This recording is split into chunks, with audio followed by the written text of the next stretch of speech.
വ്ളോഗിലേക്ക് സ്വാഗതം. ഇന്ന് സൺഡേ സ്പെഷ്യലായിട്ട് ബീഫ് കറി വെക്കാൻ പോവുകയാണ്. അപ്പോൾ തുടങ്ങാൻ ടാറ്റാ.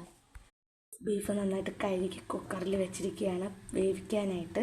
ഒരു 10 വിസിൽ ഞാൻ അടിക്കും, നന്നായിട്ട് വേവാൻ വേണ്ടിയിട്ട്. എൻ്റെ കുക്കർ ഇച്ചിരി കുഴപ്പമാണ്, അതുകൊണ്ട് 10 വിസിൽ വേണം. അതിനകത്ത് സവാളയും പച്ചമുളകും ഉപ്പും മഞ്ഞപ്പൊടി ഇട്ടാണ് വേവിക്കുന്നത്. അടുപ്പത്ത് വെച്ചിട്ടുണ്ട്. ഞാൻ എണ്ണ ഒഴിച്ച് കടുകിട്ടു, പിന്നെ കുറച്ച് തേങ്ങ ഞാൻ മുറിച്ചിട്ടിട്ടുണ്ട് കേട്ടോ. അതിന് ആയിട്ട് ഞാൻ ഇഞ്ചി പേസ്റ്റ്, വെളുത്തുള്ളി, പച്ചമുളകും കൂടെ ആഡ് ചെയ്തിട്ടുണ്ട്. ഇനിയിപ്പോൾ ഒരു സ്പൂൺ ഉപ്പിട്ട് കൊടുക്കാം. അപ്പോൾ 3 സ്പൂണാണ് കേട്ടോ മല്ലിപ്പൊടി ആഡ് ചെയ്യുന്നത്. സ്പൂൺ കുരുമുളക് പൊടി ആഡ് ചെയ്ത് കൊടുക്കാം. മുളക് പൊടി ഇട്ട് കൊടുക്കുകയാണ്. അപ്പോൾ ഇനി വേവിച്ച് വെച്ചിരിക്കുന്ന ബീഫ് ഇട്ട് കൊടുക്കാം. അപ്പോൾ ഇനി 1 സ്പൂൺ മസാല ആഡ് ചെയ്ത് കൊടുത്തു. എല്ലാം കൂടെ നമ്മൾ ആഡ് ചെയ്ത് കൊടുക്കുന്നുണ്ട്.